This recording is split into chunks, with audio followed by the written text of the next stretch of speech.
I think you came on maybe two It's or been a three times minute. ago, and you said it had been a very stressful time. I remember you at one point, I mean, maybe I'm just making this up, so our listeners will correct me. But I remember you mentioning previously that you were in a pretty stressful situation work-wise or, life in general. So have things gotten better or you're telling me they got worse? What? Oh, Did I make it up? maybe. Okay, I might have made it up. Did we really trade Kyle Wright? That's some bullshit. We're gonna let you deal with that. Go to the theme.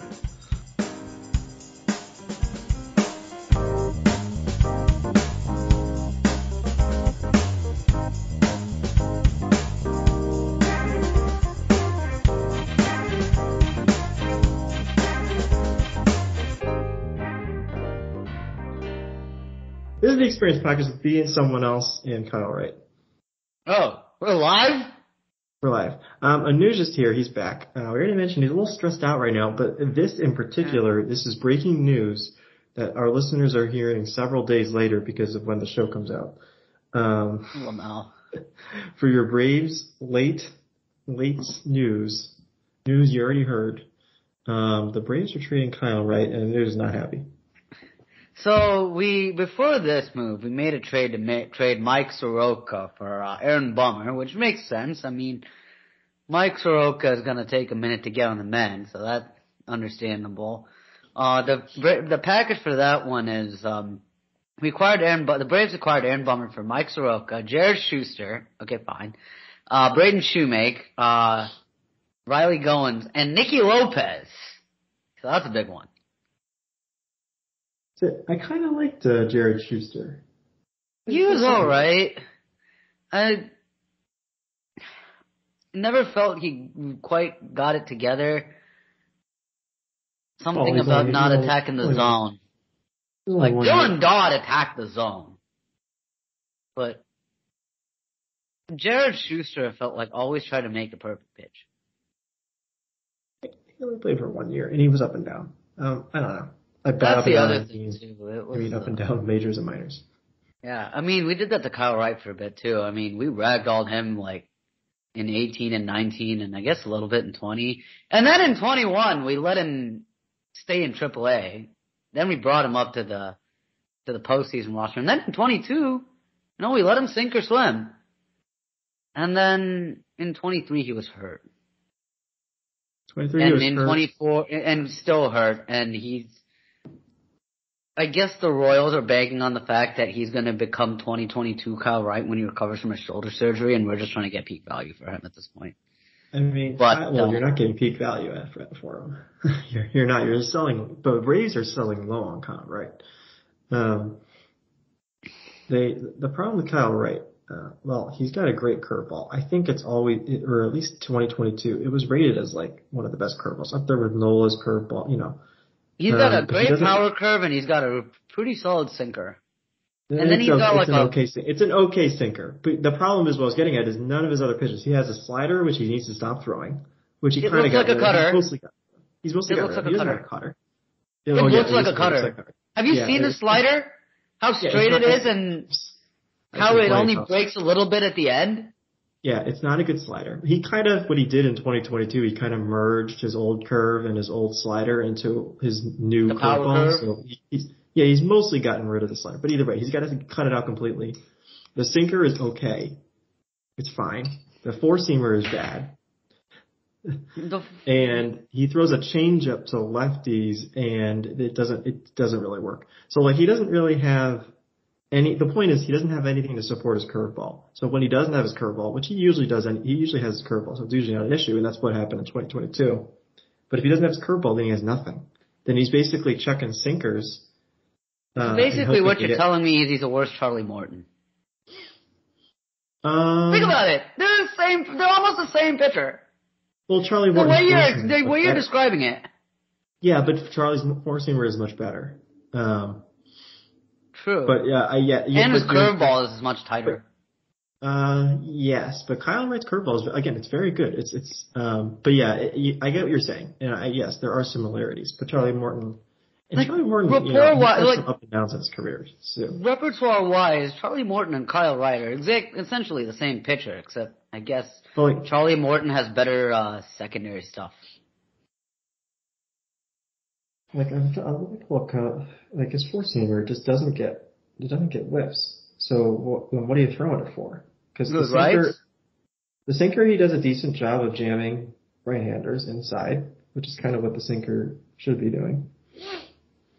The four seamer can't get whiffs, so like if he can't get whiffs with his curveball, then what does he? Then he's got to rely on ground balls. So Or he gets hit. While we're talking about maybe having like one good pitch and a mediocre second pitch tops, what about the case in which you have a really good first pitch, a really, really good second pitch, and then fuck all after that? So like a two-pitch kind of a pitcher. Yeah, I think you know exactly what I'm referring to in this one. Well, it depends. So if you're only a two-pitch pitcher, your four-seamer needs to be your best pitch, right? Which it is. I know you're talking about Spencer Strider. Well, it's half and half. Like the fastball and the slider are both very good. The fastball just pops out his hands. Yes. The slider. No. What I'm getting at is it's kind of we kind of saw this past year. There's a lot more stability in guys with great four seamers because you just have a much better foundation. Yeah. But yes, it is tough to only have two pitches, and Strider throws his changeup like 3 times a game, so he technically has a third. But a third pitch that he hasn't been developed yet, or he just doesn't use. It's kind of a little bit of both. But Strider, what Strider does is the two pitches are great stuff-wise and location.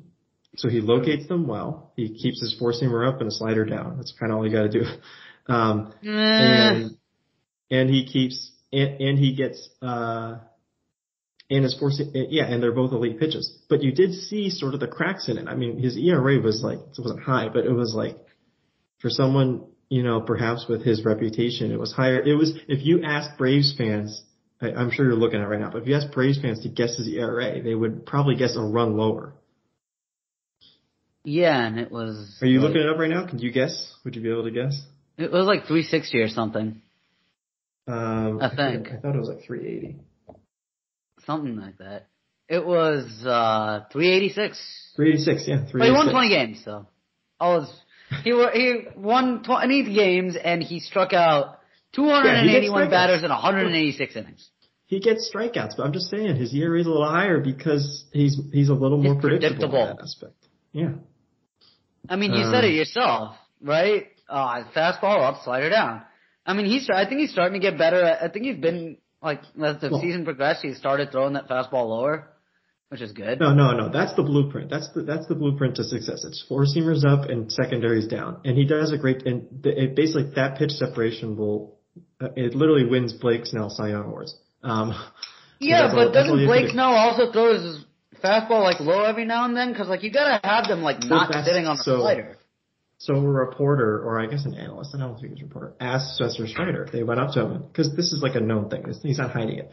You could see his charts and whatever. But he went up to him. He said, "Hey, Spencer Strider, do you don't batter like what you're saying? Don't batters pick up on it? Like just throwing four seamers up and sliders down?" And he goes, "Well, then sometimes I'll throw a four seamer down."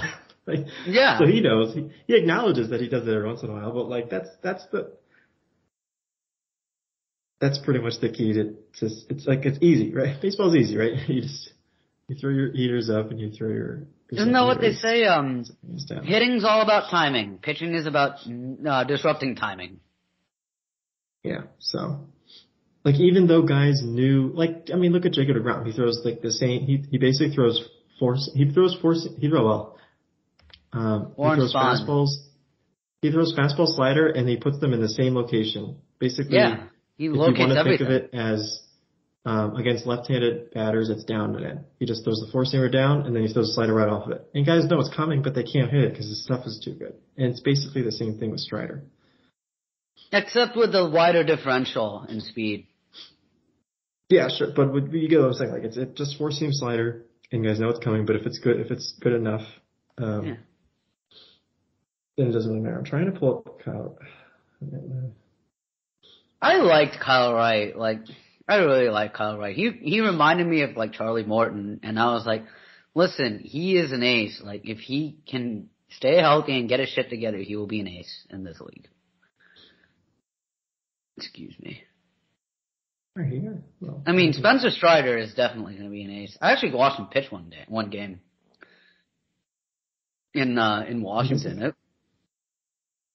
This guy called strikes in his four-seamer. Anyway, that's baseball. Unless you had anything else to talk about for the Braves. I haven't been following too much. I kind of tail off in the off season, just because there's other stuff going on. There's a lot of sports in the fall. That's fair. I mean, it is interesting though. How does a guy with a opposing batting average of 210 and a walks and hits per inning pitch of 1.09, who's gotten 281 strikeouts in 186.2 innings, and let me do the math here. That's 281 divided by, I said 186 and 2/3, right? 186. God damn it. Math. Isn't this like your job? Don't you do math all the time? 6.67 times 9. That is a 13.5 K per 9. So a 13.5 K per 9, a 210 opposing average against, and a 109 walks and hits per average per inning pitched has a 386 earned run average. I mean, we're being a little alarmist. It's obviously still a very good ERA, but oh yeah. I mean, ERA aside, Spencer Strider is still a very good pitcher. Does that speak to the predictability though? I mean, a low whip, a low batting average against, a high K per 9, you're still giving up a 386 earned run average. Because like I look at his game log now, like he's got some games where he's absolutely getting rocked, like. His barrel 8 runs against the Mets, 5 runs against Detroit, 5 runs against the White Sox, 6 runs against the Pirates, 6 runs against St. Louis, and then like he'll have like the random 3 runs here, 4 runs there, 1 run here, but still a good number of like no runs, 1 run, 2 runs, handful of hits. So. It is interesting, but he's definitely got ace stuff, and I'm looking forward to seeing what he does in the rest of his contracts. Oh, you don't think he's staying with the Braves? No, he is. He's locked up to like a 6x8 or 6x12. He said the rest of his contract is if he's going to leave after the end of his contract. Well, who knows? I mean, he's on a 6x12 right now. I mean, who knows what's going to happen after that 6 years is up? Look what happened to Freddie Freeman. Well, Freeman signed a second contract, didn't he? Did he not? Well, he signed the 8-year, $135 million contract, and then we couldn't keep him. And then he went to the Dodgers. I miss Freddie Freeman so much. Well, not that you couldn't keep him. You didn't want to pay him what he was asking. From what I understand. I don't know. You mean what his agents were trying to ask for. All right. Whatever you want, however you want to phrase it, they didn't want to pay him the contract that he wanted, right? Is that wrong? Maybe I'm wrong. I don't remember. I think he was on what, a 6-year, 106 year? Let me see. So after the 8-year, $135 million contract he signed with the Braves, he signed a 6-year, $162 million contract with the Dodgers. For comparison, we signed Matt Olson after we traded for him to an 8-year, $160 million contract. So that's it's a $27 million AAV for Freeman, and it's a $20 million AAV for Olson. And also, by the way, we've got Austin Riley for 10 years on a $13.5 million AAV. Well, plus, so you have the $7 million annual value difference plus whatever they gave up for Olson. I don't even remember what it was. Was that the Christian Pache, Shea Langeliers, and a couple of random pitchers? I confused that one with the Sean Murphy trade. I don't remember. I will admit that was a shock, but I think Sean Murphy's kind of grown on me. I'm not as mad. Yeah, Shanghai I mean, he's a good Bears. defensive catcher, and we've seen his offensive, we've seen his offensive upside. Time will tell if he gets back to it again. Looking back on the Olsen trade now, that's not a bad trade for them. I mean, depending on how you feel about Shane Langoliers, I don't really. I honestly thought William Contreras and Shea Langoliers were going to be the future behind the plate. And Christian Pache was going to be the future at center field. Then Michael Harris happened. Christian Pache, yeah. Christian Pache, he's a defensive / pinch running specialist. He never really got his offensive game off the ground. That's the problem. Like. Yeah. This is why it's hard to pay attention to baseball because you have like the 4-ish month off season, right? You really pay attention to the off season like right about now. This is when the winter meetings are happening. You can catch up in February is kind of what I was getting toward. You could just you scroll to the pitchers and catchers report. You mean? Well, I just mean like a month before the season or whatever. Even March.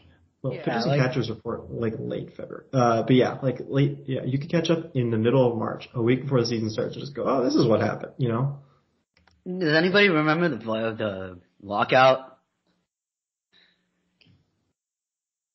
Does anyone remember the lockout? Yeah, I remember the lockout. Yeah. Well, yeah. Well, okay. Well, yeah. Sorry, I'll get at that in a minute. What I'm getting at is basically baseball has such a long and dragged out off season compared to other sports. You don't think the football off season is long and drawn out? Well, here's what I'm getting at, Anuj. The football off season is very long and drawn out, but all the action happens on designated days, right? Free agency, draft day and the first day of free agency. Yeah, most of the roster movement happens at that point, like 90% of it, right? Or at least the big names, right? You're not thinking about the backup centers moving from one practice squad to the next in the middle of August, right? But I guess not August, that would be practice. But anyway, most of the big action happens on a couple designated days. You know exactly when to tune in. Baseball, you got the winter meetings, and you have before you have the Arizona Fall League stuff, and you have the winter meetings, and all these other I think we're in the winter meetings now, which is why we're getting this shit. I know, but it's trickling in, right? I guess so. Let me see what's happened. That's not what I'm looking for. I mean, we had at least for the Braves, we had Mike Soroka got traded, Kyle Wright got traded. Oh yeah, Nick Anderson randomly got traded. Yep, I just saw that. They got Nick Anderson. I feel nothing. But I mean, look, Jake Bauers acquired by the Brewers. I mean, is anyone paying attention? Cal Quantrill goes to ruin his career. He goes to the Rockies. I mean,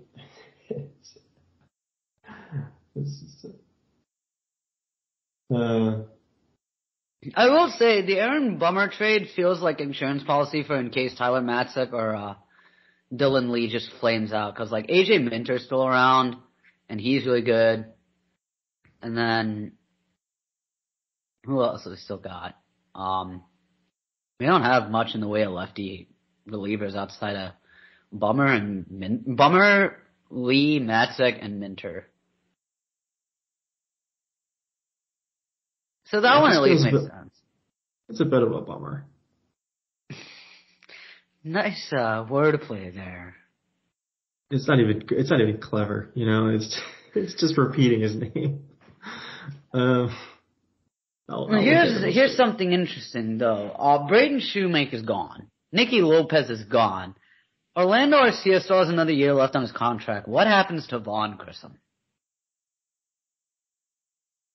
I'm trying. Did he played how many games in the majors last year? 3?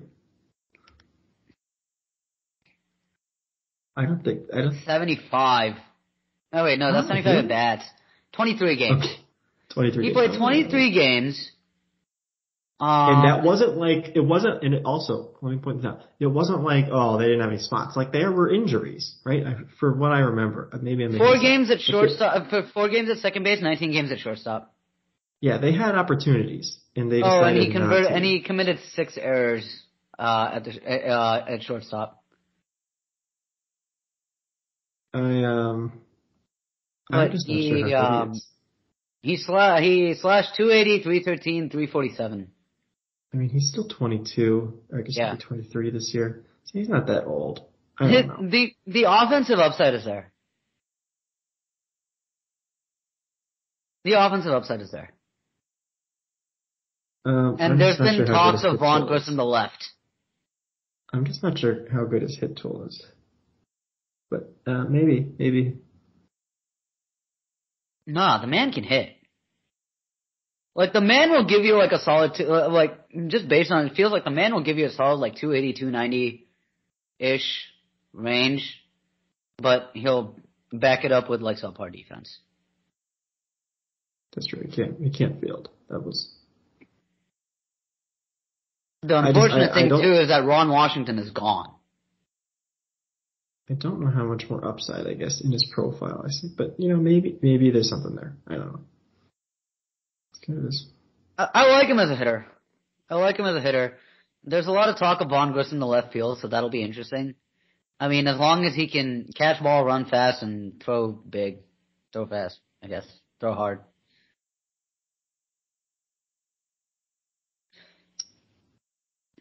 But yeah, all right. Well, that's one. Which has me thinking Luke Waddell is probably the future at shortstop.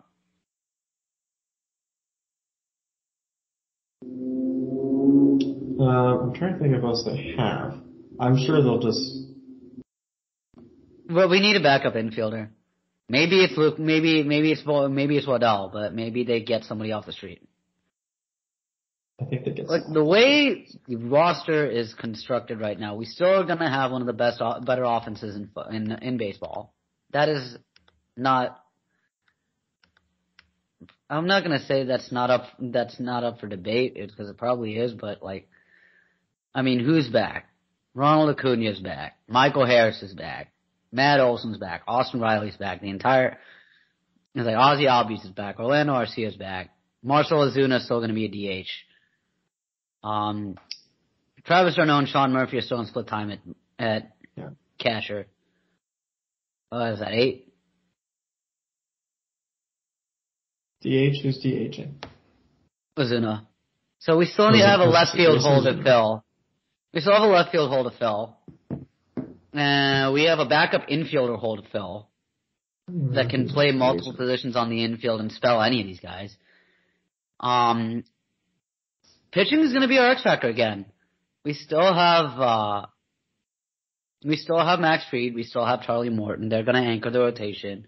And Spencer Strider. They're going to anchor the rotation. And then it's kind of a toss-up. I'm pulling up the free agents list. How much money do they have? Are they backed up against the luxury tax? I bet you they are. I doubt it. Really? No, we backloaded our contracts. So, let's see, pitcher. In 2024, the active payroll is currently $167-ish million. Okay, they have money. The tax threshold is 237. You see, it's usually, but yeah, so they have money. How do you feel about Lourdes Gurriel Jr.? What does he play? What position does he play? I don't remember exactly which position in the outfield. It's one of the corners. Wasn't he I think left field. I want to say he plays left field. He yes, he plays left field. Okay, yes, I got it. Wasn't he a top prospect back in the day? Maybe way back in the day. He's 30 now. Yeah, I mean, he looked good in Toronto, like 281, 277, 308. In his first year, he was like 281, 309, 446. The next year, 277, 327, 541. Next year, 308, 348, 534. Then 276, 319, 466. Then 291, 343, 400. And then he went to Arizona for some random reason and 261, 309, 463. I wouldn't be mad to take a flyer on him, but how much is he going to command? Like, is he going to settle for a 1-year prove-it deal like we did with Ozuna and then parlayed into a multi-year deal? So last year, he signed a 1-year, $5.8-ish million deal with the Diamondbacks. Why did I think he was traded? Maybe he got traded. Let me see. He was traded. Sorry. He was traded in the last year of a 7-year, $22 million contract. Yes. So in which he was making $1 million the first year, 1.5 the next, then 2.5, then 3.5, then 4.5, then 5.4. Yeah, 5-ish. So if those numbers are to stay, we're probably looking at 1 year, 6 or 7. He did make an All-Star. He did make the All-Star team last year. And he was injured for 2 years. For better or for worse, he made the All-Star team last year. So I wonder. I wouldn't be mad, but I wouldn't throw like $20 million for 2 years at him. Or like $20 million per year for 3 years, or like multiple years at him. $20 million for one, okay, fine.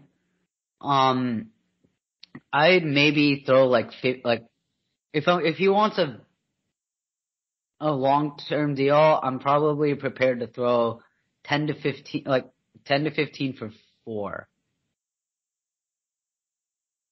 If he wants more than that, like I'll do it like maybe like 20 per for 1 or 2 years tops. Anything longer than that, I'm going down to like 10 to 15.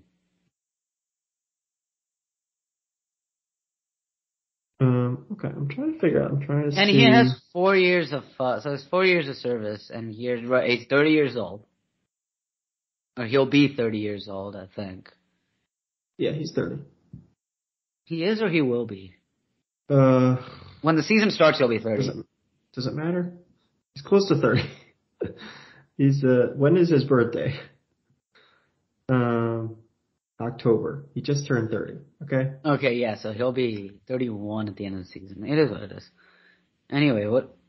Oh yeah, what how much are we retaining? Oh, okay. So we still have $1.25 million of Kirby Yates' salary that we're retaining, $1 million of Colin McHugh that we're retaining, and then $500,000 of Brad Hand that we are retaining. So that's not bad.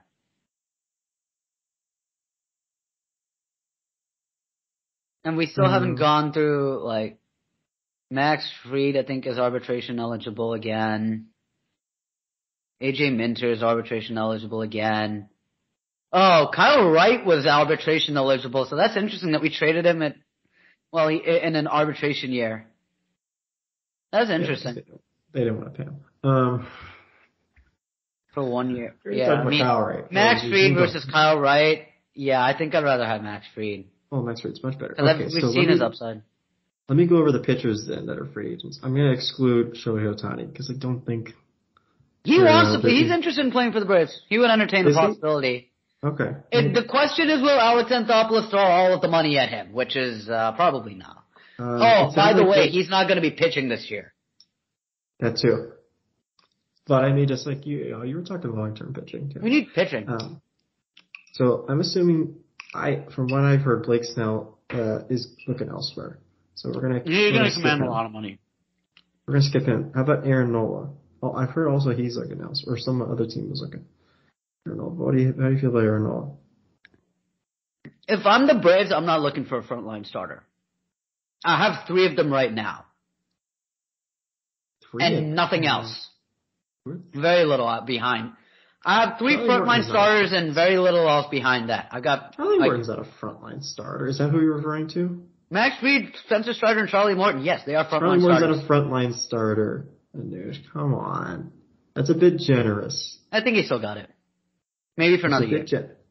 That's a bit generous. He was okay last year. He was solid. But, okay, fine. We have 2 frontline starters and a solid third option. Okay, I'm fine with the solid. Yeah, he's solid. He's not a frontline starter. How many? I'm not looking for a frontline starter. After that, we've got Bryce Elder, who looked good and then didn't look good, and No, he's not. He's not. He's a sink or swim guy. He's got Bryce Elder has to be a sink or swim guy. And then what do you the have? Top guys. Okay. Ian Anderson, Colby Allard, and that's it. All right. So here we go. How do you feel about Sonny Gray?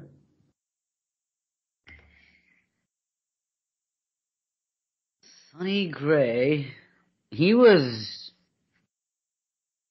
Okay, so let's see. He made 7.5 in arbitration, or no, and then he made 10 million, 10 million, 10-7, 10-7, 12-7. Now he's a UFA, and he's 34 years old. He's going to give you innings, though. He's going to give you innings. I would give him. I would not be mad at 2 years at like 10 to 15. Oh, he's going to ask for more. Okay. Fine, 1 year at 20. I heard Jordan Montgomery's going elsewhere. So I'm going to skip him. Okay, Eduardo Rodriguez. He's the guy that people said we should trade for, but he strikes me as a frontline starter. He opted out of the last 3 years of a. Yep, I was just about to mention 5 years, $77 million contract. He was already making $14 million. Yep. And he's 30 years old. 31. He's 31. Yeah. He's going to be 31 in this season. Yeah. 3 year. I wouldn't be mad with 3 years, 15 to 20. Each, obviously, right? Yeah. Each. So like a 3 year, $60 million deal. Yeah. 3 by 16 or 3 by 17. I wouldn't be mad. He might ask for more than that, but okay. Fine. 2 years, 20 plus. I'm also skipping a lot of the international guys because I don't know a lot about them unless you know. There's a Japanese guy. Well, there's a few of them, but yeah, there's Yamamoto. International. Yeah, there's a few guys. There's a couple guys from Japan. Who I know nothing about because I don't follow. I don't know a lot about them. I'm sure they'll be great, but I don't think the Braves. I don't know the Braves on any of them. We did try this once. You remember Kenshin Kawakami? No, I do not. I don't know every single Braves pitcher ever. It's more of a Kenshin Kawakami was a very good NPB pitcher in the NPB, and then he came to Atlanta and was not the best. He was not the greatest. He had a solid 2009, then he just fell off in 2010. Well, how do you feel about Lucas Giolito? Again, he's a frontline guy, so he's probably going to demand a lot of the open market. I think so. He had he was bad 2 years ago. He's just on the Red Sox. He's just on the White Sox. Well, he was on a few teams last year. He's traded. That's right. He was traded, but they retained his salary. Yeah, then they got DFA'd. Wait, the Angels DFA'd him? Probably found his way to Cleveland. Yeah. Yeah, he got DFA'd by the Angels. He was on the Angels for like 3 weeks. And he was making. Again, long term, I would say 10 to 15. Short term, 15 to 20. Yeah, he's not. He was a frontline starter. He had a couple weird seasons. So we'll see how about Marcus Stroman? Marcus Stroman, that's an interesting one. Let's see. He was good in Toronto. Like, he was solid in Toronto. Except for his last season. It kind of sucked. And then he was okay in 2019. He was solid in 2021. He didn't pitch 2020 because of COVID. And then he's strange. He's a strange case. He's 33, and he's turning 33 years old. He opted out of the $21 million for next year for next year. He seems like a buy low guy. If he's willing to take 15 to 20 for a year, then okay. No, I'll take a flyer. Are you listening to me? I see He it. He opted opted out. out of a 1 year, he opted out of $21 million guarantee this year. Yeah, so Or why last would year. he take why would he take 15 from the Braves? He's obviously looking for more. He thinks he can get more. Or I he's mean, just looking for a better situation. I don't think that's it. I don't think well, maybe. But most of the time, these guys are just looking for more money, which is fair. All right, how I mean, do you look at feel Eduardo about, Rodriguez. I'm pretty sure he's looking for a better situation. I think he's looking for more money too. How do you feel about Jack Flaherty? Jack Flaherty. By the way, I am indeed looking up all these people on Spot Track. So let's see. What the hell happened after he left St. Louis? He had Well, he like got one traded bad. to the Orioles and he was terrible. So, He was mid. no, he was bad actually. I don't know. I know the kids love the Oh, word mid. he had a 1.36 WAR. I think that counts as average. Last year though, he had a negative 0.15 WAR. So yeah, bad. His best season in 2019, he had a 5.75 WAR. Yeah, but he's been hurt a lot lately. But Yeah, let's look at that. There is. Oh. So no. So you're a no on Jack Flaherty. And he's 28 years old. I wouldn't mind. So he made $5 million in arbitration last year. Long term, I'd probably say 5 to 10. Short term, like 10 to 15. That's a buy low guy. If you want him, I don't know if you do. Okay, so I wouldn't mind. Those are the bigger names. Those are the bigger names. You also have guys like, well, I don't like that guy. So, well, not that I don't like it, but I don't think he's very good. So we'll go Kenta Maeda. How about him? He was on the Cubs last, right? No, he was on the Twins last year. He was pretty good. No, I was thinking, and it's Dodgers the last team I was thinking of. Yeah, but he's old. I mean, he's old, and let's see. How old is he? You were okay with 34-year-old one of the other guys that we had mentioned. He's turning 36. He's turning 36. Right, well, he'll be 36. His last season was a 1.09 WAR and a 4.23 earned run average. So again, kind of mid. Well, he didn't. Well, that was so he had a lower. He got hurt for a bit, so that's why his WAR was a little lower. But okay, maybe. To be fair, his best ERA season, which was during COVID, he only had a 1.6 WAR.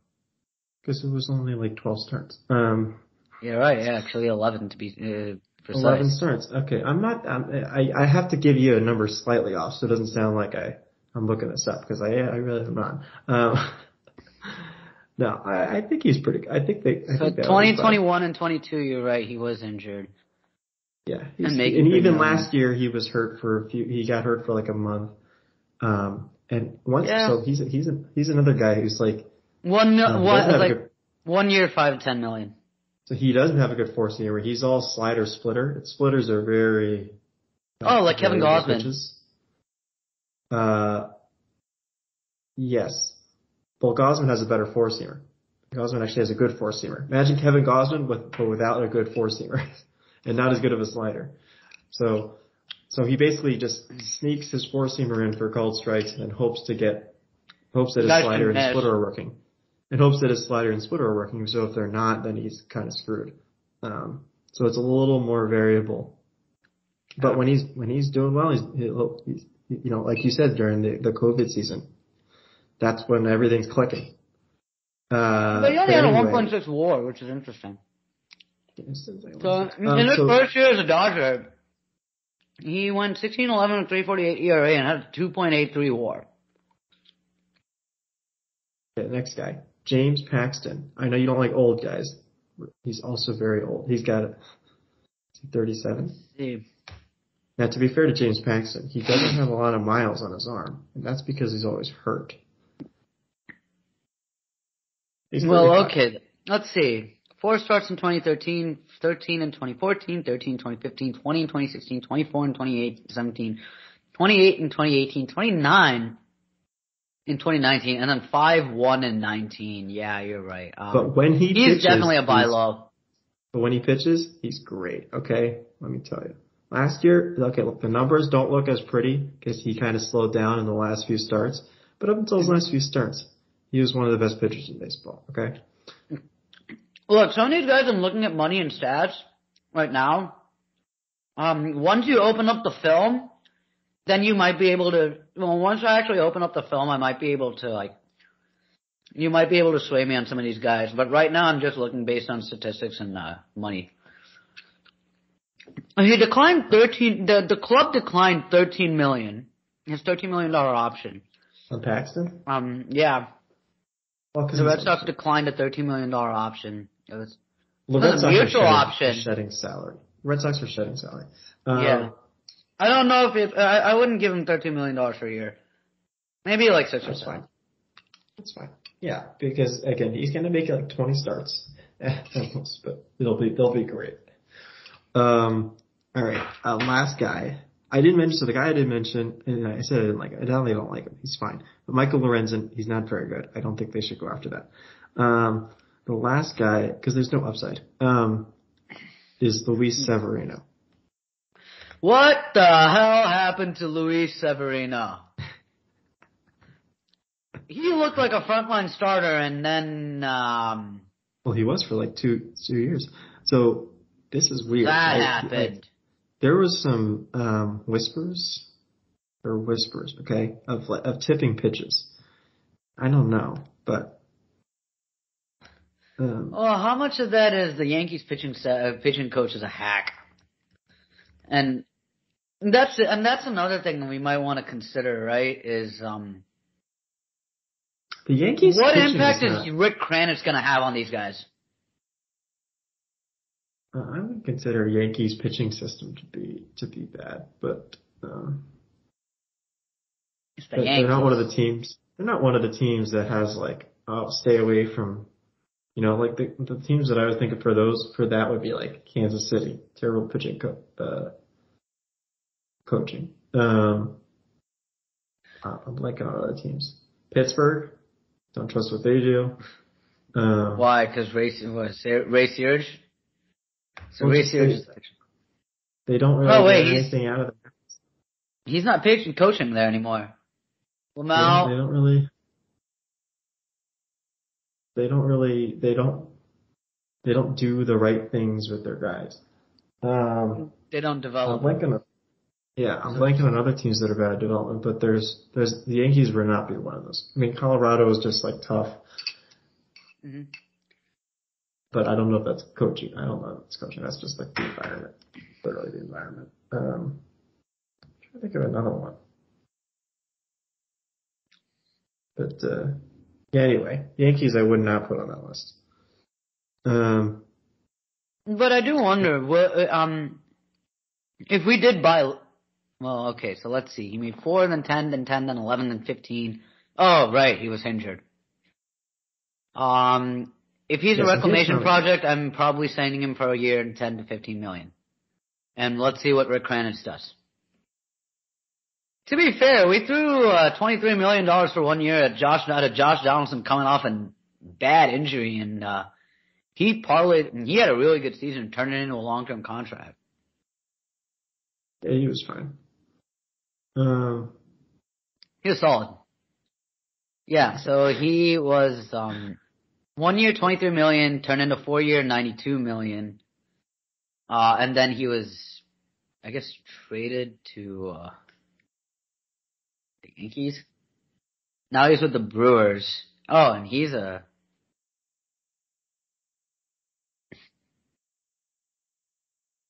free agent. That's interesting. Well, anyway, I don't want to keep you here because you just came back from your run, and we've been going on for a while. No one expected this Braves episode in in middle of November, but this is what Sure you didn't guys have get. this on the marquee. Yeah, this is this is what everyone's clicking on. They're hoping for this kind of content. Like I said, I don't pay attention too much at this time of the year, so I doubt that other people are. But people can come back in like I said in March when they start paying attention. Come back and listen to this episode, and just if you've made it this far in the episode, just bookmark this, and you can listen to it again in March to see how wrong we are, especially Anuj. Valuations. Yeah,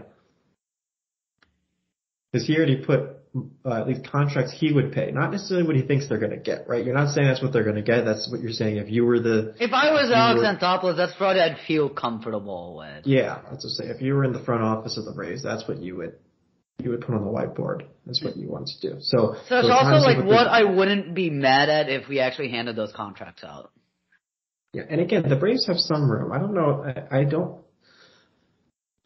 I generally trust Alex Anthopoulos when it comes to he's definitely good at making trades. His free agency's kind of been hit or miss, but when he finds a diamond in the rough, he finds a diamond in the rough.